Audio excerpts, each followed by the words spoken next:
The capital நண்பர்களுக்கு வணக்கம். நான் உங்கள் நிரஞ்சன். ராகுல் காந்தி கிட்டத்தட்ட பாஜக அரசுக்கு ஒரு பெரிய தலைவலியாவே மாறிட்டாரு. அவரு வெளியே இருந்து பண்ணா கூட பரவாயில்ல, இப்போ மக்களவை எதிர்க்கட்சி தலைவரா இருக்கிறாரு அப்படின்றதுனால நாடாளுமன்றத்துக்குள்ள அவர் கொடுக்கக்கூடிய குடைச்சல்கள் அப்படின்றத பாஜகவால சகிக்க முடியல, ஏத்துக்க முடியாத நிலைமைக்கு போயிருக்கிறாங்க. அதனால அவரை எப்படியாவது நாடாளுமன்றத்தில் இருந்தே விலக்கிடணும், அவரை நாடாளுமன்றத்திற்கு வரவிடாம தடுத்தரணும் அப்படின்றதுக்கான மிக தீவிரமான ரொம்ப ரொம்ப ஆபத்தான ஒரு முயற்சிகள்ல பாரதிய ஜனதா கட்சி ரொம்ப தீவிரமாவே இறங்கி இருக்கிறாங்க. அதை பத்தி தான் இந்த வீடியோல நம்ம இன்னைக்கு விரிவா பார்க்க இருக்கிறோம். அதுக்கு முன்னாடி நம்ம சேனல் இன்னும் நிறைய பேர் சப்ஸ்கிரைப் பண்ணாம பார்த்துக்கிட்டு இருக்கீங்க. உங்களுக்கே தெரியும், உங்களுடைய ஆதரவை நம்பி மட்டும்தான் டெல்லியில இருந்து இயங்கக்கூடிய முதல் தமிழ் யூடியூப் சேனலா அதை நடத்திட்டு இருக்கேன். இப்போ இந்த மாதிரியான ரொம்ப ரொம்ப முக்கியமான இன்ஃபர்மேஷன்ஸ் உங்களுக்கு உடனுக்குடன் வந்து சேரணும் அப்படின்னா நம்ம சேனலை சப்ஸ்கிரைப் பண்ணிக்கோங்க. வாங்க இப்ப வீடியோக்குள்ள போலாம். நாடாளுமன்ற பட்ஜெட் கூட்டத்தொடர் நடந்துகிட்டு இருக்குன்னு சொல்றதை விட அமளி ஏற்பட்டு தொடர்ச்சியா ஒத்தி வைக்கப்பட்டுக்கிட்டே இருக்கு அப்படின்னு தான் சொல்ல வேண்டியதா இருக்கு. இதுக்கு மூல காரணமா இருக்கக்கூடியவர் மக்களவை எதிர்கட்சி தலைவரான ராகுல் காந்தி. அவர் வேணும்னே ஒன்றும் அதெல்லாம் பண்ணல. அவர் கேட்கக்கூடியது சில முக்கியமான விஷயங்கள்லாம் இருக்கு, அது எல்லாத்தையும் விவாதம் நடத்தணும் அப்படின்னு. என்னென்னது? இந்தியாவுடைய எல்லைகளுக்குள்ள சீனா அதோடைய இராணுவத்தை உள்ள கொண்டு வந்தது அப்படின்னு முன்னாள் ராணுவ தளபதியான நரவானே அவருடைய புத்தகத்தில் எழுதியிருக்கிறாரு. அதை பத்தி விவாதிக்கணும், முதல் விஷயம். ரெண்டாவது, உலகத்தையே இப்போ ஆட்டி படைச்சுக்கிட்டு இருக்கக்கூடிய அந்த எப்ஸ்டீன் ஃபைல்ஸ்ல பிரைம் மினிஸ்டர் நரேந்திர மோடியுடைய பெயர் இருக்கு. அதே மாதிரி மத்திய பெட்ரோலியத்துறை அமைச்சரான ஹர்தீப் சிங் பூரி அவர்களுடைய பெயர் பல முறை குறிப்பிடப்பட்டிருக்கு.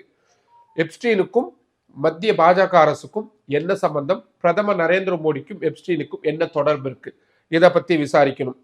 மூன்றாவது, இந்த அமெரிக்கா இந்தியா இடையிலான ஒப்பந்தம் எதுக்காக போடப்பட்டிருக்கு?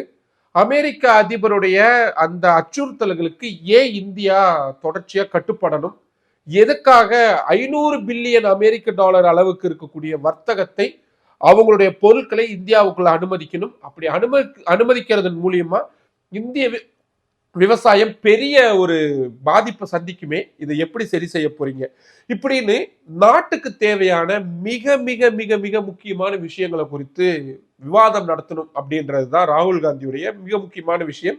ஆனா இந்த நாளுக்குமே மத்திய பாஜக சர்க்கார் நாடாளுமன்றத்தில் விவாதம் நடத்துறதுக்கு தயாரா இல்லை அப்படின்றது தான் வெளிப்படையான விஷயம். என்ன சொல்றாங்க?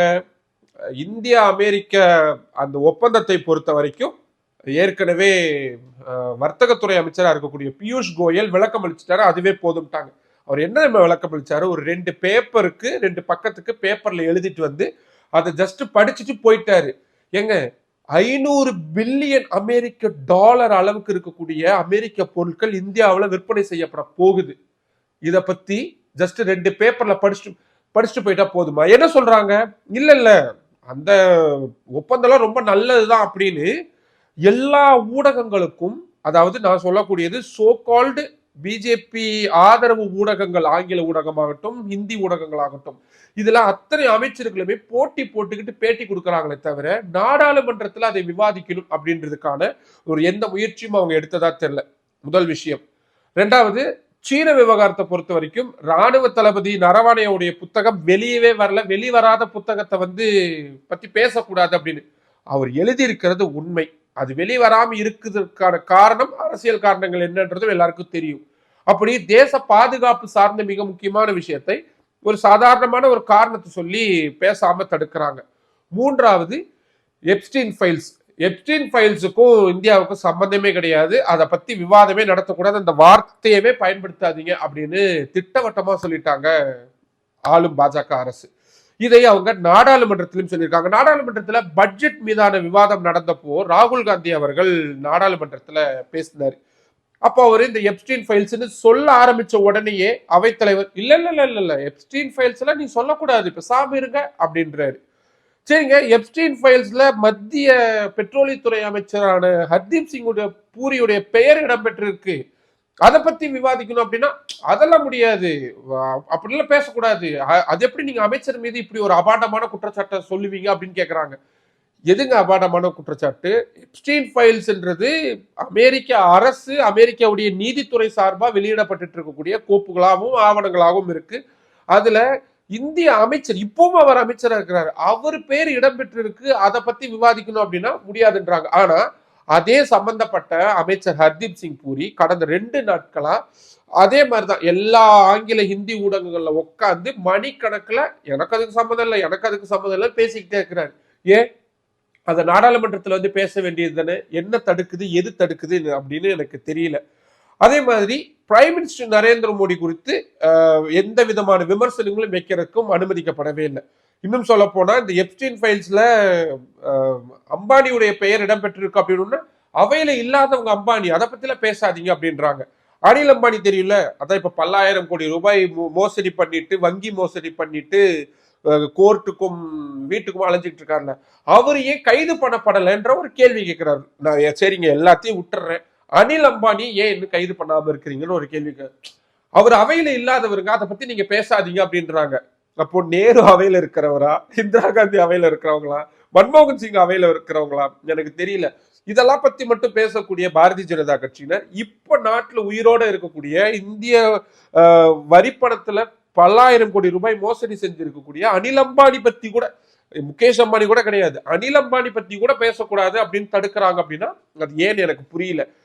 இப்படி ராகுல் காந்தி இந்த மாதிரியான தொடர் குறைச்சல்களை கொடுத்துட்டு இருக்கக்கூடிய சூழல்ல அவரை பிரிவிலேஜ் மோஷன், அதாவது அவரு நாடாளுமன்ற மாண்பை மீறிட்டாரு, அவருக்கு கொடுக்கப்பட்டிருக்கக்கூடிய உரிமைகளை மீறிட்டாரு அப்படின்னு உரிமை மீறல் நோட்டீஸ் கொண்டு வந்து அவரை தகுதி நீக்கம் செய்வதற்கான வேலைகள் அப்படின்றதை பாரதிய ஜனதா கட்சியினர் தொடங்கி இருக்கிறாங்க. என்ன பண்ணியிருக்கிறாங்க? பாரதிய ஜனதா கட்சியுடைய மூத்த நாடாளுமன்ற உறுப்பினரான நிஷிகாந்த் தூபே ராகுல் காந்திக்கு எகெயின்ஸ்டான ஒரு பிரிவிலேஜ் மோஷன், உரிமை மீறல் நோட்டீஸ் அப்படின்றத கொடுத்திருக்கிறார். சரி, இதனால என்ன ஆகும், என்ன அந்த குற்றச்சாட்டுல அவர் சொல்லியிருக்கிறாரு? இப்போ இந்திய சீன ராணுவ விவகாரம் இருக்குல்ல, அது நாட்டுடைய பாதுகாப்பு சம்பந்தமான விஷயம். அதை பொதுவெளியில ராகுல் காந்தி வெளியிட்டுட்டாரு, அதனால அவர் மீது நடவடிக்கை எடுக்கணும் அப்படின்றது முதல் விஷயம். ரெண்டாவது, ஆதாரம் இல்லாத குற்றச்சாட்டுகள், அதாவது எப்ஸ்டீன் ஃபைல்ஸ் என்ற ஒரு வார்த்தையை சொன்னதுனால அதுல இருக்கக்கூடிய விஷயங்கள்லாம் ஆதாரம் இல்லாத குற்றச்சாட்டுகள். அதனால ராகுல் காந்தி நாடாளுமன்றத்துடைய மாண்புகளை மீறிட்டாரு, அதனால அவர் மீது நடவடிக்கை எடுக்கணும் அப்படின்ற மாதிரியான விஷயங்கள்லாம் சொல்லியிருக்காங்க. சரி, இந்த பிரிவிலேஜ் மோஷன் கொண்டு வரதுனால என்ன ஆகும்? பொதுவா ஒரு ஒரு ஒரு அவையில ஒரு உறுப்பினர் இருக்கிறாரு, அவரு அவையுடைய மாண்புக்கு எகென்ஸ்டா நடந்துக்கிறார் அப்படின்னா அவருக்கு எகென்ஸ்டா யார் வேணாலும் இப்படியான பிரிவிலேஜ் மோஷனை கொடுக்க முடியும், உரிமை மீறல் நோட்டீஸ் அப்படின்றது கொடுக்க முடியும். அப்படி கொடுத்ததுக்கு அப்புறமா ஆரம்ப கட்டத்துல அவை தலைவர் வந்து அதை வந்து ஸ்க்ரூட்டினைஸ் பண்ணுவார், அதுல இருக்கக்கூடியதெல்லாம் கரெக்டா என்ன ஏது அப்படின்ட்டு வெரிஃபை பண்ணுவார். வெரிஃபை பண்ணதுக்கு அப்புறமா இதுக்காக நாடாளுமன்றத்துல குழு அப்படின்றது இருக்கும். 25 பேர் கொண்ட அந்த ஒரு குழு அப்படின்றது இருக்கும், முன்ன பின்னும் அந்த நம்பர்ஸ் இருக்கும். அந்த குழுல வந்து விட்னஸ், அதாவது கண்ணால் பார்த்த சாட்சி யாராவது இருந்தாங்கன்னா அவங்க வந்து அப்பியர் ஆகி வாக்குமூலங்களை கொடுப்பாங்க, இருக்கக்கூடிய எவிடன்ஸ் எல்லாத்தையும் வெரிஃபை பண்ணுவாங்க. வெரிஃபை பண்ணதுக்கு அப்புறமா அவைத்தலைவர் 2-3 நடவடிக்கை எடுக்கலாம். முதல் விஷயம், ஒன்னு எச்சரிச்சு விட்டுறலாம், ரெண்டாவது டெம்பரவரியா அவைக்கு வராம சஸ்பெண்ட் பண்ணி வைக்கலாம், மூணாவது பர்மனண்டா அவங்களை அவையிலிருந்து நீக்குவதற்கான அதிகாரம் அப்படின்றதும் சபாநாயகருக்கு இருக்கு. நான்காவது ரொம்ப முக்கியமான விஷயம், கஸ்டடியில் எடுக்கலாம், அதாவது சிறைப்படுத்தக்கூடிய அதிகாரம் அப்படின்றதும் இருக்கு. இந்த கடைசி வாய்ப்பு அப்படின்றது பெரும்பாலும் இந்தியாவில் பயன்படுத்தப்பட்டது கிடையாது. ஆனா இதன் மூலியமா ராகுல் காந்தி, நான் இப்ப 3 விஷயம் சொன்னேன்ல, எச்சரிச்சு விட்டுறலாம், ரெண்டாவது இடைக்காலமா சஸ்பெண்ட் பண்ணலாம், மூணாவது தான் மிக முக்கியமான விஷயம், அவரை முழுமையா இந்த நாடாளுமன்றத்தில் இருந்தே தகுதி நீக்கம் அப்படின்றது செஞ்சிடலாம். கடந்த காலத்துல நமக்கு தெரியும், மோடி அப்படின்ற பெயரை ராகுல் காந்தி பேசினாரு அப்படின்றதுக்காக, அதாவது மோடின்ற பெயர் கொண்டவங்க எல்லாருமே திருடர்களா இருக்கிறாங்க அப்படின்னு லலித் மோடி மாதிரியான முக்கியமான வங்கி கொள்ளைகள், வங்கி மோசடிகளில் ஈடுபட்டவங்களை சுட்டி காட்டுறதுக்காக கர்நாடகாவில் அவர் பேசியிருந்தாரு. அதுக்கு குஜராத் மாநிலத்தில் அவருக்கு எகென்ஸ்டா கேஸ் ஃபைல் பண்ணப்படுது. குஜராத் மாநில கோர்ட் என்ன பண்ணிடுறாங்க, கரெக்டா 2 வருஷம் அவருக்கு சிறை தண்டனை அப்படின்றத வெறும் அவதூறு வழக்குல கொடுத்துட்றாங்க. பொதுவா 2 வருஷத்துக்கு மேல ஒருத்தருக்கு நாடாளுமன்ற உறுப்பினரோ சட்டமன்ற உறுப்பினரோ அவருக்கு எகென்ஸ்டான ஒரு ஜட்ஜ்மெண்ட் அப்படின்றது வருது, 2 வருஷம் சிறை தண்டனை அப்படின்னா அவர் இம்மீடியட்டா தகுதி நீக்கம் பண்ணப்பட்டுருவாரு, அடுத்த 6 வருஷத்துக்கு அவர் போட்டி போட முடியாது. அதே மாதிரிதான் கடந்த சில ஆண்டுகளுக்கு முன்னாடி ராகுல் காந்தியை தகுதி நீக்கம் அப்படின்றத நாடாளுமன்றத்திலிருந்து பண்ணியிருந்தாங்க. அப்புறம் சுப்ரீம் கோர்ட்டுக்கு போய் ஃபைட் பண்ணி ஒரு இன்ட்ரீம் ஸ்டே, ஒரு இடைக்கால தடை வாங்கினதுனால அவர் நாடாளுமன்ற உறுப்பினராக தொடர்ந்தாரு. அப்புறம் 2024 நாடாளுமன்ற தேர்தலில் போட்டிட்டு மீண்டும் ஜெயிச்சிட்டாரு. அது வேற விஷயம். இதே மாதிரிதான் மஹுவா மொய்த்ரா அவர்கள், திரிணாமுல் காங்கிரஸ் கட்சியுடைய நாடாளுமன்ற உறுப்பினராக இருக்கக்கூடிய மஹுவா மொய்த்ரா அவர்களும் பெரும் தலைவலியா இருந்தாங்க பாரதிய ஜனதா கட்சிக்கு. அவங்க எடுத்து பேசக்கூடிய விஷயங்கள் எல்லாம் பேசினாலே வைரல் கண்டென்ட் தான். எந்த விதமான பயமும் இல்லாம பிரைம் மினிஸ்டர் நரேந்திர மோடியை கடுமையா சாடக்கூடியவங்களாகவும் இருந்தாங்க.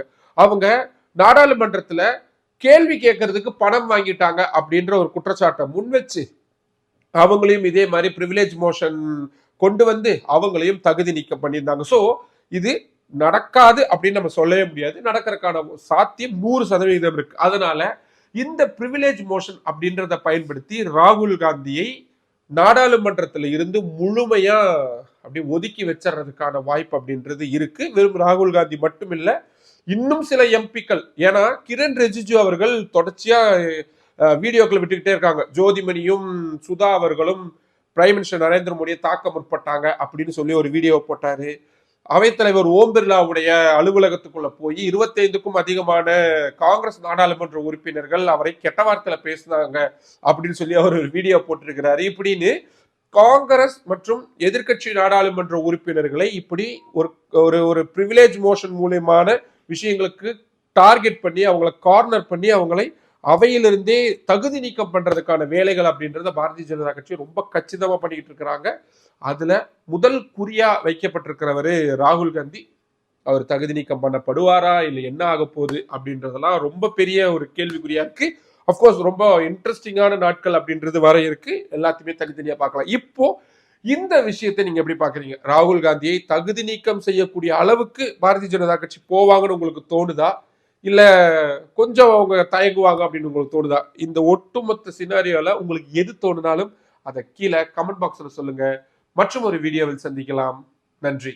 நம்மளோட அந்த கேபிட்டல் சேனலை இன்னும் நிறைய பேர் சப்ஸ்கிரைப் பண்ணாம பார்த்துக்கிட்டு இருக்கீங்க. உங்களுக்கே தெரியும், உங்களுடைய ஆதரவை நம்பி மட்டும்தான் டெல்லியில இருந்து இயங்கக்கூடிய முதல் தமிழ் யூடியூப் சேனல் நடத்திட்டு இருக்கேன். இப்போ இந்த மாதிரியான ரொம்ப ரொம்ப ரொம்ப ரொம்ப முக்கியமான இன்ஃபர்மேஷன்ஸ் உங்களுக்கு உடனுக்குடன் வந்து சேரணும் அப்படின்னா நம்ம சேனலை சப்ஸ்கிரைப் பண்ணிக்கோங்க. நம்ம வீடியோஸை நிறைய பேர் கொண்டு போய் சேருங்க. லைக் பண்ணுங்க, கமெண்ட் பண்ணுங்க. உங்களுடைய ஆதரவை அதிக அளவில் தாருங்கள். நன்றி.